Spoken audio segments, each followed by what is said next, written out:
માવઠું હજુ ગુજરાતનો પીછો નહીં છોડે. હજુ પણ ભારે વરસાદની આગાહી કરાઈ છે. સૌરાષ્ટ્ર દક્ષિણ ગુજરાતમાં ભારે વરસાદની વકી હવામાન વિભાગ સાથે 3 આગાહીકારોની આગાહી. અંબાલાલ પટેલે વિસ્તાર સાથે આગાહી કરી છે.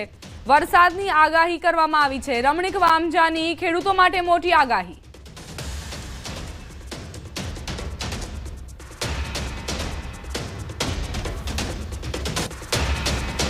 रीजन में अगले 4 दिन के लिए आइसोलेटेड प्लेसेस में येलो वार्निंग के साथ हेवी रेनफॉल का वार्निंग दिया गया है और सौराष्ट्र कच्छ में अगले 3 दिन के लिए very heavy rainfall orange warning के साथ अगले 3 दिन के लिए दिया गया है। 29, 30 और 31 अक्टूबर आइसोलेटेड प्लेसेस में वेरी हेवी रेनफॉल होने का संभावना रहेगा और फिर 1 नवंबर को सौराष्ट्र कच्छ में हेवी रेनफॉल येलो वार्निंग के साथ आइसोलेटेड प्लेसेस में वार्निंग दिया गया है। अगले 5 दिन के लिए thunderstorm warning 30 to 40 kilometre speed के साथ वार्निंग इशू है। સૌરાષ્ટ્રના ભાગોથી ગુજરાતના ભાગો પર અસર કરતા બીજી નવેમ્બર સુધીમાં રાજ્યના ભાગોમાં વરસાદ થવાની શક્યતા રહેશે. કેટલાક ભાગમાં ભારેથી અતિભારે વરસાદ થવાની શક્યતા રહેશે. પશ્ચિમ સૌરાષ્ટ્રના ભાગોમાં ભારેથી અતિભારે વરસાદ થવાની શક્યતા રહેશે. ખાસ કરીને આ વરસાદ તારીખ 30, 31 અને 42 સુધીમાં થવાની શક્યતા રહે. મધ્ય ગુજરાતના ભાગોમાં અમદાવાદ, ગાંધીનગરના ભાગોમાં પણ વરસાદ થવાની શક્યતા રહે. તારીખ 2 નવેમ્બર સુધીમાં તો दक्षिण गुजरात કેટલાક ભાગમાં ભારે પૂર આવે તો વરસાદ થવાની શક્યતા રહે. कुल मिला के अगर हम देखेंगे कल से पकड़ के शनिवार तक तो लगभग और 150 से 200 मिलीमीटर यानी कि 6 से 8 या कुछ जगहों पे 10 इंच की भी बारिश देखने मिल सकती है, लेकिन ये कुल मिलाकर होगी 48 घंटे में। तो ज़्यादातर अगर हम देखें तो मोटा मोटा अगर हम देखें तो भावनगर, अमरेली, गिर सोमनाथ, जूनागढ़, बोटाड, अहमदाबाद के दक्षिणी ज़िले के इलाके और खेरा और भरूच, इन इलाकों में सबसे ज़्यादा खतरा है. ने पाक पानी ने खेडूत माटे पाक पानी नुकसान थाय तेवुं मारुं पूर्णमास छे. हजी पण पाछतरा वरसाद थशे. तारीख 3/11 થી 5/11 में पण वरसादना संजोग छे. हवामाननो पलटो आवशे. तारीख 11/11 થી 13 तारीखे मावठावથી वरसाद थशे तेवुं मारुं पूर्ण अनुमान छे. ने खेडूत माटे खासથી આવતું વર્ષ અતિવૃષ્ટિ થશે અને સારામાં સારું વર્ષ જશે. મગફળી ખેડૂત સારો માલ સાચવજો, કારણ કે એપ્રિલ મે મહિનાની અંદર ગુજરાતમાં માવઠાએ કેવી તારાજી સર્જી છે, આ તસવીરો જ તેનો પુરાવો આપી રહી છે. આખા સૌરાષ્ટ્ર પર માવઠું વ્રજઘાત બનીને ત્રાટકતા કિસાનોની કમર ભાંગી ગઈ. ગીર સોમનાથથી મહીસાગર સુધી, અમરેલીથી અરવલ્લી સુધી, સુરેન્દ્રનગરથી પંચમહાલ સુધી, જૂનાગઢથી જામનગર સુધી કમોસમી વરસાદ વરસ્યો. ખેડૂતોને દેવાના ડુંગર તળે દબાવવાની નોબત આવી. સૌથી વધુ પ્રલય કે પાયમાલ થવાની નોબત આવી હોય તો તે છે ગીર સોમનાથના ખેડૂતોની. જ્યાંના ખેડૂતો પર કુદરત એવી કોપાયમાન થઈ કે ખેતરો નદીમાં પરિવર્તિત થઈ ગયા. ખેતરોમાં તૈયાર થયેલી મગફળી તણાઈ ગઈ. ખેતરોથી તણાતી મગફળી છે ગટર સુધી પહોંચી. કોડીનાર નજીકના ફાસરિયા ગામે ખેડૂતોની મહેનત ગટરમાં વહેતી જોવા મળી. ત્યારે ભારે હૈયે ખેડૂતો ગટરમાં તરતી મગફળી એકત્ર કરતા નજરે પડ્યા.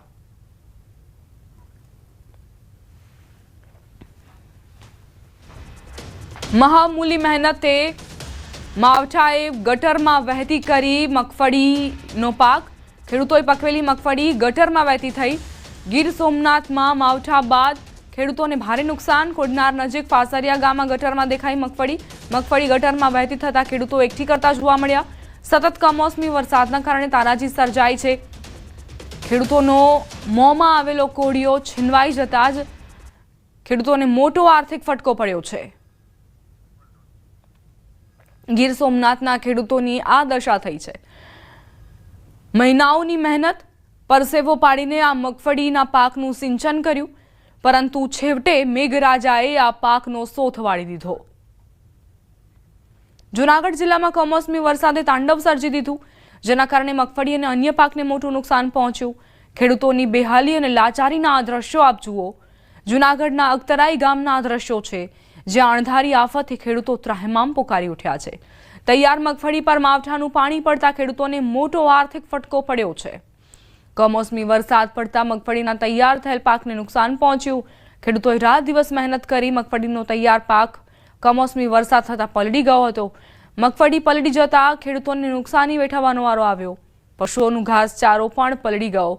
1 વીઘા દીઠ ખેડૂતોએ 15 થી 17 હજારનો બિયારણ ખર્ચ માથે પડ્યો છે. ત્યારે સરકાર તાત્કાલિક સર્વે કરી વળતર આપે તેવી ખેડૂતો માંગ કરી રહ્યા છે.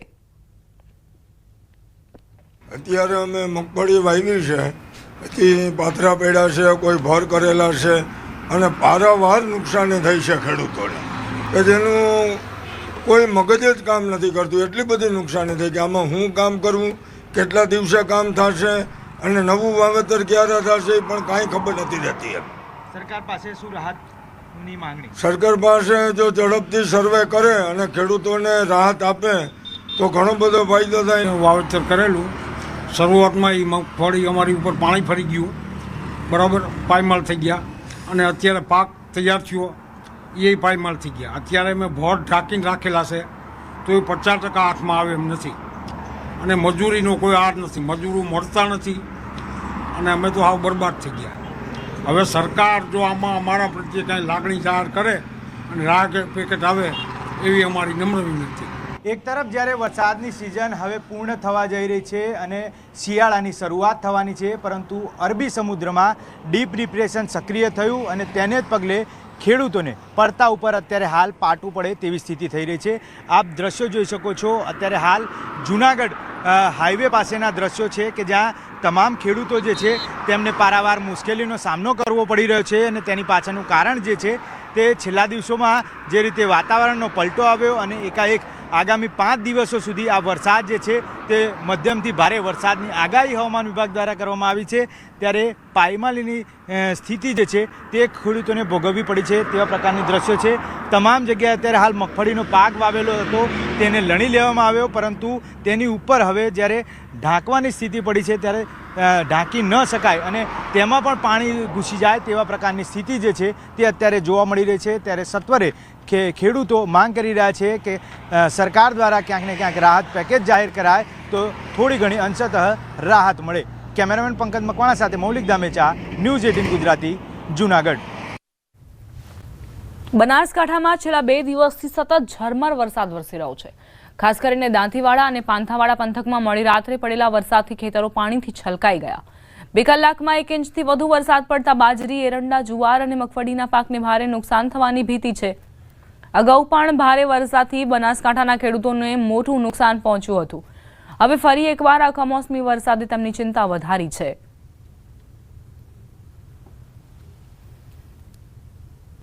કમોસમી વરસાદ વરસ્યો એના લીધે ખેડૂતોને મોટા પ્રમાણમાં નુકસાન ગયું, જેવા કે મગફળી, અડદ, કપાસ એવું વાવેતર હતું. વાવેતરના લીધે બધું ઉખેડેલું હતું, ત્યાર પાકો માલ હતો એના લીધે નુકસાન ગયું. નુકસાનમાં એટલો બધો નુકસાન છે ગામની અંદર કે જેની હદથી બે આખા ગામમાં જોઈ લે, જાણ તો સરકાર ડ્રોન ચલાવીને જોઈ લે. નુકસાનમાં કોઈ બાકી નથી, નાનાથી મોટો બધાય. અને આમાં એક તો ઉધારે બિયારણ લાવેલું હોય ને એમાં આ મજૂર કર્યા હોય અને હવા આ દોઢા કરીને હવે મજૂરી નહીં ચૂકવવું કે ઢોરાનું ચૂકવવું કે ઢોરને હવે ઘાસ રાખવું કે શું કરવું એ કંઈ ખબર પડે એમ નથી. 90% 95% નુકસાન ખરું મગફળીમાં. હાલ પાણી ભરાઈ ગયું, બધા ક્ષેત્ર ભરાઈ ગયું પાણીના અને પાછા એક પાથરા પણ લેવડાય એવું નથી મગફળીનું, બરાબર. 18-20 વીઘા મગફળી હતી, બધે પાણી છે. હવે ખેડૂત શું કરે? મજૂરોને પૈસા આલવા સારું ખેડૂત પાસે પૈસા નથી. કમોસમી વરસાદે વલસાડ જિલ્લામાં કહેર વર્તાવ્યો. સતત 4 દિવસ સુધી વરસાદ વરસતા ખેતી પાકને વ્યાપક નુકસાન થયું, જેથી ખેડૂતોએ રાતા પાણીએ રોવાનો વારો આવ્યો. કમોસમી વરસાદ પડતા મગફળીના તૈયાર થયેલા પાકને પણ નુકસાન પહોંચ્યું છે. ખેડૂતોએ રાત દિવસ મહેનત કરી ડાંગરનો પાક તૈયાર કર્યો, પરંતુ કમોસમી વરસાદે ખેડૂતોએ કરેલી મહેનત પર પાણી ફેરવી દીધું, જેથી ખેડૂતોને આર્થિક નુકસાની વેઠવાનો વારો આવ્યો છે. જિલ્લા ખેડૂત સંઘે જિલ્લામાં વરસાદથી થયેલા નુકસાનીનું તાત્કાલિક સર્વે કરી ખેડૂતોને વહેલી તકે વળતર ચૂકવવામાં આવે તેવી સરકાર સમક્ષ માંગ કરી છે. મહત્વનું છે કે રાજ્યમાં છેલ્લા કેટલાક વર્ષોથી ઋતુચક્રમાં આવેલા ફેરફારના કારણે ખેતીના પાકોને થતા નુકસાન અંગે કૃષિ તજજ્ઞ પણ ચિંતા વ્યક્ત કરી રહ્યા છે. ડાંગરના પાકને ભયંકર નુકસાન થઈ રહ્યું છે અને ખેડૂતો ડાંગર જે સિઝન પ્રમાણે લણી લેવો જોઈએ તે લણી શક્યા નથી, કારણ કે ખેતરમાં પુષ્કળ પાણી હોય છે. ડાંગર પાકી ગયું છે અને અત્યારે એ કોવાઈ જવાના પરિસ્થિતિમાં છે. એટલે ખેડૂતો આર્થિક રીતે ઘણા પાયમાલ થયા છે. સરકારને મારી વિનંતી છે કે કોઈ પણ સંજોગોમાં સર્વે કરાવી ખેડૂતોને રાહત મળે એવા પ્રયત્નો કરવા જોઈએ. તરફ વરસાદ જઈ રહ્યો છે અને નોનસ્ટોપ કોઈ પણ દિવસ કોઈ પણ ખેતી કાર્ય કરવા માટે કોઈ ગાળો આપતા નથી. આને લઈને ડાંગર, શાકભાજી, ચીકુના પાકમાં પણ પુષ્કળ નુકસાન છે. બધા ચીકુ પડી ગયા છે અને આ જે પ્રમાણે વાતાવરણ છે એને લઈને ફંગસ અને રોગ જીવાતનું પ્રમાણ એટલું વધશે કે લગભગ 100% પાક નિષ્ફળ વલસાડ જિલ્લામાં ગયો છે. મહીસાગર જિલ્લામાં કમોસમી વરસાદથી ખેડૂતોએ રાતા પાણીએ રોવાનો વારો આવ્યો છે. ત્યારે ન્યૂઝ 18 ગુજરાતીની ટીમ ગ્રાઉન્ડ ઝીરો પર પહોંચી હતી. વિવિધ તાલુકામાં જઈને ખેડૂતોની પરિસ્થિતિ જાણવાનો પ્રયાસ કર્યો. સંતરામપુર તાલુકાના વાવિયા મુવાડા ગામે મોટાભાગના ખેતરો બેટમાં ફેરવાઈ ગયા. ડાંગરનો કાપણી કરેલો તૈયાર પાક પણ પાણીમાં પલળી ગયો. ખેડૂતોને મોટું નુકસાન વેઠવવાનો વારો આવ્યો છે. ખેડૂતોની આશા પર પાણી ફરી વળ્યા. ખેડૂતોના હાલ બેહાલ થઈ ગયા. ત્યારે જગતના તાત સરકાર પાસે યોગ્ય વળતરની માંગ કરી રહ્યા છે. અમારા ગામની અંદર 200 થી 300 એકર જમીનમાં ડોગર વાવી હતી. જે ડોગરને બહુ મહેનતથી અમે ઉપજ મેળવી હતી. ઉપજ મેળવ્યા પછી ડોગર કાપ્યા પછી આ 2 દિવસથી 48 કલાકથી એવો વરસાદ પડી રહ્યો છે કે જેના માથે પાણી ફરી વળ્યું છે. મારે આ ડોગર વેચી અને ટોલું લાવવાનું હતું પણ હવે એના ઉપર પાણી ફરી વળ્યું છે. આ સ્થિતિ દરેક ખેડૂતની થઈ છે. અત્યારે અમે સરકાર પાસે એવી માગણી કરીએ છીએ કે આ ડોગરનું અમને થોડું ઘણું વળતર મળે. ડોગરનો પાક કાપેલો તમે જોઈ શકો કે ટોટલી નષ્ટ થઈ ગયો છે એટલે એમને સંપૂર્ણ કશું જ મળવાનું નથી. અને મોંઘું દવા, બિયારણ, મજૂરી આજે 4 મહિનાથી એને પાછળ જ હતા. અત્યારે અમારી હાલત એટલી કફોડી છે કે છોડી વચ્ચે સોપારી જેવું છે. અમને કોઈ પણ વસ્તુનું વળતર નથી કે ઢોરને ઘાસચારો પણ કામ લાગે એવો નથી. એટલે અત્યારે સરકારશ્રીને મારી એક જ માંગ છે કે અમને યોગ્ય રીતે વળતર ચૂકવે એટલે અમે થોડા પગભર થઈએ, નહીં તો અમારે આત્મહત્યા કરવાનો વારો આવશે. અમારે ખેતીમાં બધું પાક બધું ફેલ ગયો. અમારા પાણી થઈ ગયું. અમારા છોકરોની, અમારા ઢોરોની, અમારા ગાયો ભેંસો હોય અમારે શું ખવડાવવાનું. અમારે ઘાસ બી ફેલજ્યું, અમારે ડોગર ફેલજી, અમારા છોકરો અમે સરકારી નિહાળો બંધ થઈ ગઈ. અમારા છોકરો અમે આ પ્રાઇવેટમાં મેળવો અમે ફી ચાહે ભરવી અમારા છોકરો. મહીસાગર જિલ્લામાં વરસાદે વિનાશ વેર્યો છે. ત્યારે ન્યૂઝ 18 ગુજરાતી દ્વારા અલગ અલગ વિસ્તારની મુલાકાત લેવામાં આવી હતી. સૌપ્રથમ લુણાવાડા તાલુકા, બાદમાં વીરપુર અને આજે સંતરામપુર તાલુકામાં પહોંચી છે કે જ્યાં તળાવો બેટમાં ફેરવાયા છે. વરસાદે વિનાશ વેર્યો હોય તેવા દ્રશ્યો અહીંયા જોવા મળી રહ્યા છું. દ્રશ્યો બતાવી રહ્યો છું. આ એક ખેતરના કે જ્યાં ઊભી ડાંગર હતી અને ઊભી ડાંગરની અંદર જે વરસાદના પાણી ઘૂસ્યા હતા તે વરસાદના પાણીએ તમામ જે ડાંગર છે તે ફેલ થઈ ગઈ છે, કાળી પડી ગઈ છે. જોઈ શકાય છે દ્રશ્યોની અંદર કે જે પાણી છે તે ડાંગરની ઉપર છે તે તરી રહ્યું છે. દ્રશ્યોમાં જોઈ શકો છો કે તમામ જે ડાંગર છે તે પાણીની અંદર ફેલ થઈ ચૂકી હોય તેવા દ્રશ્યો અહીંયા જોવા મળી રહ્યા છે. બીજું પણ એક ખેતર બતાવવાની કોશિશ કરી રહ્યો છું કે જે બીજું ખેતર છે ત્યાં પણ પાણી જોવા મળી રહ્યું છે. દ્રશ્યો જોઈ શકો છો કે તમામ જે પાણી જે ખેતરો છે તે તળાવમાં, બેટમાં ફેરવાયા તેવા દ્રશ્યો અહીંયા જોવા મળી રહ્યા છે. ખેડૂતોએ અનેક જે ખેતીવાડી અધિકારી છે તેમને પણ રજૂઆત કરી છે કે અમારો તમામ જે પાક છે તે ફેલ થઈ ચૂક્યો છે, જેથી કરીને અમને વળતર આપો તેવી પણ માંગ અહીંયા ખેડૂતો દ્વારા ઉઠવા પામી છે. બીજી તરફ દ્રશ્યો બતાવી રહ્યો છું કે જે કાપેલી ડાંગર, અહીંયા દ્રશ્યો જોઈ શકો છો કે કાપેલી ડાંગર છે તેની અંદર પણ પાણી જોવા મળી રહ્યું છે. કહી શકાય કે ક્યાંક ને ક્યાંક અહીંયા તૈયાર થઈ ગયેલો માલ કહી શકાય, પાક કહી શકાય તે વાવણી કરી, કાપી અને ખેડૂતે ખેતરની અંદર મૂક્યો હતો. આશા હતી કે આનો મબલક પાક મેળવી અને જાજા પૈસા હું ઉપજ કરીશ અને મારા જે ઘરની અંદર પ્રસંગ છે તે હું પૂરો કરીશ. પરંતુ ક્યાંક ને ક્યાંક જે આ ખેડૂતની આશા છે તેના પર પાણી ફરી વળ્યું છે. અત્યારે તમામ જે ખેતરો છે, આ વિસ્તારના ખેતરો છે ત્યાં બેટમાં ફેરવાયા છે. એટલે કહી શકાય કે તમામ જે પાક છે તે અહીંયા નષ્ટ જવાના આરે આવી પહોંચ્યો છે. ત્યારે ખેડૂતો પણ સરકાર પાસે જે વળતરની માંગ છે તે કરી રહ્યા છે. ત્યારે હવે કેટલું વળતર આ ખેડૂતોને ચૂકવવામાં આવે છે તે જોવું રહ્યું. મિતેશ ભાટિયા, ન્યૂઝ 18 ગુજરાતી, મહીસાગર. મહત્વપૂર્ણ સમાચાર અરવલ્લીથી પ્રાપ્ત થઈ રહ્યા છે. મેઘરજમાં યુરિયા ખાતર માટે લાંબી લાઈનો લાગી. સતત બીજા દિવસે ખાતર ડેપો પર લાંબી લાઈનો જોવા મળી. ખાતર 2500 રૂપિયા સુધી વેચાતું હોવાનો આક્ષેપ. 2 દિવસથી ખાતર માટે ખેડૂતો ધરમધક્કા ખાઈ રહ્યા છે. મોટી સંખ્યામાં મહિલાઓ લાઈનોમાં જોવા મળી. ખાતર મેળવવા ખેડૂતોએ મુશ્કેલીઓ સહન કરવી પડી રહી છે. ખાતર કાલે આયા હતા, ખાતર મળ્યું નહીં. 5 વાગ્યા લોકોનું નહીં મળ્યું, પાછા આજે 6 વાગ્યાના એની ઉપાય 100 વાગ્યા અત્યારે ખાતરનું આવે ખરું પણ ચો જાય એ કોઈ ખબર પડતી નથી અને આજે ફરીથી ખાતર મળે કે નહીં મળતું એ કોઈ હજી સમ ખુલ્યું નથી. ભાવનગર શહેરના મધ્યમાં આવેલ ગંગાજળિયા તળાવ વિસ્તારની જૂની અને મોટી શાક માર્કેટ અતિ જર્જરિત હાલતમાં છે, જેના કારણે વેપારીઓએ સુરક્ષા માટે પોતપોતાની દુકાનો પર પ્લાસ્ટિક શીટ લગાવી દીધી છે. માર્કેટની છત પર ઘાસ અને ઝાડીઓ ઉગી નીકળ્યા છે અને કોઈ પણ સમયે અકસ્માત સર્જાઈ શકે તેવી સ્થિતિ છે. રોજના હજારો લોકો અહીં આવન જાવન કરે છે, પરંતુ મહાનગરપાલિકાએ હજુ સુધી કોઈ કાર્યવાહી હાથ ધરી નથી. વેપારીઓએ પાલિકાને તાત્કાલિક રિપેર કરવાની માંગ કરી છે. આ તો ઘણા દાયકાઓ પહેલા કોંગ્રેસના શાસનમાં બનેલું માર્કેટ છે. જે શાક માર્કેટ જ્યારે બન્યું ત્યારે ભાવનગરની વસ્તી પણ એટલી નહોતી. અત્યારે વસ્તીનો વ્યાપ વધી ગયો છે. ત્યાં 200 કરતાં વધારે વેપારીઓ ત્યાં રોજગાર કરે છે અને હજારોની સંખ્યામાં લોકો ત્યાં, મહિલાઓ અને ભાવનગરની જનતા ત્યાં શાકભાજી લેવા જાય છે. એની અત્યારની પરિસ્થિતિ હાલત જુઓ તો ખખડધજ હાલત છે. લાઈનો બધી જે લાઇટની લાઈનો છે એ પણ ખુલ્લી છે અને ક્યારે આ જર્જરિત બિલ્ડિંગ પડે એનું કોઈ નક્કી નથી. શાક માર્કેટ આવેલી છે એ વર્ષો જૂની છે. 200 કરતાં વધારે વેપારીઓ ત્યાં વેપાર ધંધો કરીને રોજીરોટી કમાય છે. આ ઉપરાંત ઘણા બધા ફેરિયાઓ પણ ત્યાં બેસતા હોય છે. અમારે કમિટી દ્વારા જ્યારે એનું તપાસ કરવામાં આવી ત્યારે અમે એને જર્જરિત જાહેર કરી છે અને એની માટે અત્યારે વેપારી એસોસિએશન સાથે વાતચીત શરૂ છે અને એ બિલ્ડિંગ ત્યાં કરીને નવું કરવા માટેનું આયોજન QCBSથી પણ અમારી પ્રક્રિયા હાલ શરૂ છે. વરાછામાં શંકાસ્પદ નકલી તમાકુ અને પાન મસાલાનો મોટો જથ્થો ઝડપાયો. સુરત પોલીસે નહેરુનગર ઝુંપડપટ્ટીમાં ઓચિંતી રેડ પાડી. રેડ દરમિયાન 29.67 લાખનો શંકાસ્પદ મુદ્દામાલ જપ્ત કરાયો. પોલીસે મારુતિ ગોલ્ડ અને MGT ઉલ્લેખિત તમાકુ પેકેટ પકડ્યા. કથિત મારુતિ ગોલ્ડ પાન મસાલાના 10,200 પેકેટ મળ્યા, જ્યારે HMD તમાકુના 1680 પેકેટ મળી, જેની કુલ કિંમત 2.68 લાખ તેમજ ચેની તંબાકુ વગેરે જેવા તમાકુ અને પાન મસાલાનો મોટો જથ્થો જપ્ત કર્યો.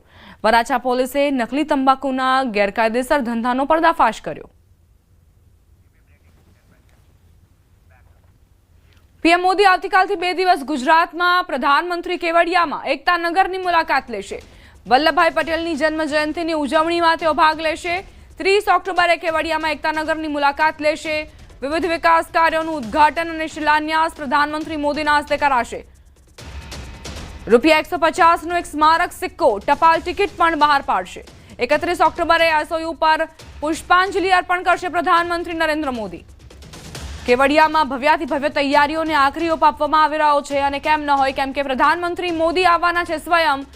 31 ઓક્ટોબરે SOU પર પુષ્પાંજલિ અર્પણ કરશે અને તે પહેલા લાખો કરોડોના વિકાસ કાર્યોની ભેટ આપશે. નર્મદાના એકતાનગરમાં પ્રધાનમંત્રી નરેન્દ્ર મોદીના હસ્તે 25 ઇલેક્ટ્રોનિક બસનું લોકાર્પણ કરાશે. પ્રવાસીઓની સુવિધા માટે બસોની ફાળવણી કરાઈ છે. હાલ એકતાનગરમાં 30 બસો દોડતી હતી. હવે પ્રવાસીઓની સેવામાં કુલ 55 ઇલેક્ટ્રોનિક બસ કાર્યરત રહેશે. આ તમામ બસો પ્રવાસીઓ માટે મફતમાં મુસાફરીની સેવા પૂરી પાડશે. બસમાં 2 ઇમરજન્સી એક્ઝિટ બારીઓ સાથે દિવ્યાંગજનો માટે ખાસ સુવિધાઓ ઉપલબ્ધ કરાવવામાં આવી છે. ગાંધીનગરમાં ચૂંટણી પંચ દ્વારા SIR અંતર્ગત બેઠક યોજાઈ. બેઠકમાં ભાજપ, કોંગ્રેસ અને આમ આદમી પાર્ટીના નેતાઓ હાજર રહ્યા. ભાજપના નેતા અને સાંસદ હેમાંગ જોશી, આમ આદમી પાર્ટીના ધારાસભ્ય ચૈતર વસાવા અને ગોપાલ ઇટાલિયા પણ હાજર રહ્યા. ભાજપના સાંસદ હેમાંગ જોશીએ નિવેદન આપ્યું કે અનેક પ્રશ્નોને લઈ બેઠકમાં વિસ્તૃત ચર્ચા કરાઈ, જ્યારે ધારાસભ્ય ચૈતર વસાવાએ દાવો કર્યો કે 1 મહિનાની અંદર SIRની કામગીરી પૂર્ણ થાય તેવું લાગતું નથી. પાર્ટી મિટિંગમાં ભારતીય જનતા પાર્ટીના પ્રતિનિધિ તરીકે પ્રદેશની સૂચના મુજબ અમે સૌ પણ મિત્રો હાજર હતા. સાથે સાથે તમામ બીજી પાર્ટી, કોંગ્રેસ, આમ આદમી પાર્ટી અને બીજી તમામ બહુજન સમાજ પાર્ટી અને તમામ પાર્ટીઓ આજે હાજર હતી. ખૂબ જ કોહેસિવ વાતાવરણમાં તમામ ચર્ચા થઈ. અમને સમગ્ર પ્રક્રિયાથી અવગત કરવામાં આવ્યા. વેન, વોટ એન્ડ હાઉ આ ત્રણેય પ્રશ્નના જવાબ ખૂબ જ ઊંડાણપૂર્વક આપણા જે મુખ્ય ચૂંટણી અધિકારી છે એમના દ્વારા આપવામાં આવ્યા. આપનો જે પ્રશ્ન છે એને લઈને આમ આદમી પાર્ટીના માનનીય ધારાસભ્યશ્રીઓ ચૈતરભાઈ અને ગોપાલભાઈ દ્વારા અમુક જે પ્રશ્નો મૂકવામાં આવ્યા એને લઈને પણ ચૂંટણી કમિશનર શ્રીએ ખૂબ ઊંડાણપૂર્વક એનો જવાબ પણ આપવામાં આવ્યો હતો. ગુજરાતના મુખ્ય ચૂંટણી અધિકારી દ્વારા સર્વપક્ષીય બેઠક બોલાવી હતી અને SIRના સુધારણાનું જે 1 મહિના 4 નવેમ્બરથી 4 ડિસેમ્બરમાં જે કાર્યક્રમ ચાલવાનો છે એની તંદુરસ્ત ચર્ચાઓ થઈ છે. અમે બધા પાર્ટીના આગેવાનો ખૂબ જ ગંભીર હતા, પણ ચૂંટણી પંચ જરાય આમાં ગંભીરતા લીધું નથી. અમે કીધું કે જે બહારના વોટરો છે જેમને ગુજરાતમાં બી વોટ નાખે છે અને એમપીના હોય, યુપીના હોય કે બિહારના હોય, ત્યાં પણ મતદાન કરે છે, ત્યારે એને કઈ રીતના સ્કૂટી કરીશું, કઈ રીતના એ ઓળખાશે? એવો ચૂંટણી પંચ પર ક્યાંય ટેકનિકલ સોફ્ટવેર નથી કે એમની પાસે કોઈ એનો જવાબ નથી. મહેસાણામાં સુપ્રસિદ્ધ મોઢેરાનું સૂર્ય મંદિર દિવાળી વેકેશન દરમિયાન પર્યટકો માટે આકર્ષણનું કેન્દ્ર બન્યું છે. વેકેશનના કારણે રાજ્યભરમાંથી અને અન્ય રાજ્યોમાંથી મોટી સંખ્યામાં પ્રવાસીઓ અહીં ઉમટી પડ્યા છે. સોલંકી યુગની ભવ્ય શિલ્પકલા અને સ્થાપત્ય માટે જાણીતું આ ઐતિહાસિક મંદિર જોઈ લોકો અભિભૂત થઈ રહ્યા છે. મોઢેરામાં પર્યટન વધતા હોટેલો, રેસ્ટોરન્ટ્સ અને સ્થાનિક વેપારીઓને પણ સારો લાભ મળી રહ્યો છે. સૂર્ય મંદિર અહીંયા મોઢેરા સૂર્ય મંદિર આજે પરિવાર સાથે અમે આવ્યા છીએ. તો ભારતમાં 2 પ્રખ્યાત સૂર્ય મંદિર છે, એક કોણાર્કનું, અહીંયા મોઢેરાનું. તો મોઢેરા સૂર્ય મંદિરની આજે અમે પરિવાર સાથે મુલાકાત કરી. એમાં એક ખાસ સોલંકી શાસનના સમયની જે અહીંયા એક કોતરણી જોવા અમને મળી, તે બહુ પ્રખ્યાત છે. અને આજે આ લોકો આપણા ગુજરાતના ઘણા લોકો અહીંયા આ મંદિરની મુલાકાત લેવા આવેલા છે. અમે પણ અમારી પરિવાર સાથે આવ્યા છે. અહીંયાની કોતરણી જોઈને અમને ખાસ મજા આવી જોવાની અને પરિવાર સાથે બાળકોની બહુ મજા કરી. ખૂબ જ સરસ ફીલ થઈ રહી છે. અહીંયા આજે અમે લોકો ફ્રેન્ડ સાથે આવેલા છીએ સૂર્ય મંદિર જોવા, જે આખા ભારતમાં 2 જ છે, એક કોણાર્કનું સૂર્ય મંદિર અને બીજું છે મોઢેરા સૂર્ય મંદિર. અહીંયાની કોતરણી અને જે દ્રષ્ટિ અને જે નિહાળવાનું છે એ ખૂબ જ સુંદર છે, ખૂબ જ આહલાદક છે. અહીંયા બહુ જ મજા આવી અમને લોકોને. ખૂબ જ સારું છે, મેન્ટેનન્સ અને બધું. ગુજરાતની જેલમાં કેદીઓ ફક્ત સજા નથી કાપી રહ્યા, તેઓ સાથે સાથે જેલને કરોડોની આવક કરાવવામાં પણ ભાગીદાર છે. ગુજરાતની અમદાવાદ, વડોદરા, રાજકોટ, લાજપોર, ભાવનગર, અમરેલી, જૂનાગઢ, રાજપીપળા, નડિયાદ અને પાલારા જેલમાં મોટા પ્રમાણમાં ઉદ્યોગનો વિકાસ કરવામાં આવ્યો છે. એટલે કે જેલમાં રહીને પણ કેદીઓ નોકરી કરે છે અને પોતાનું તથા પોતાના પરિવારનું ગુજરાન ચલાવે છે. તમામ કેદીઓ જેલમાં વણાટ, સુથારી, દરજી, ભજીયા, બેકરી, ધોબી, પ્રેસ વિભાગ, કેમિકલ વિભાગ, હીરા ઉદ્યોગ, ઓપન જેલમાં ખેતી અને ગૌશાળા જેવા વિભાગોમાં કામ કરે છે, જેથી 8 વર્ષમાં જેલની આવકમાં 6 ગણો વધારો થયો. તમને જાણીને નવાઈ લાગશે કે જેલના પોતાના પેટ્રોલ પંપ પણ છે અને જેલમાં ખેતી અને પશુપાલન પણ થાય છે. કેદીઓ માટે લાઇબ્રેરી છે, આપણે ડિજિટલ લાઇબ્રેરી છે અને ઘણી બધી બુક્સ છે જે પણ આપવામાં આવે છે. અને કઈ કેદી ભાઈને કઈ ધોરણમાં અભ્યાસ કરવો હોય છે અને કઈ ડિગ્રી જોઈએ, આ માટે આપણે પણ પ્રયાસ કરી રહ્યા છીએ. અને આપણે સરકારની એક જે જેલની સ્કીમ છે એ એક નઈ ઉમ્મીદ, આમાં જે બાળકો હોય છે અને કેદીઓના બાળકો હોય છે અને આપણે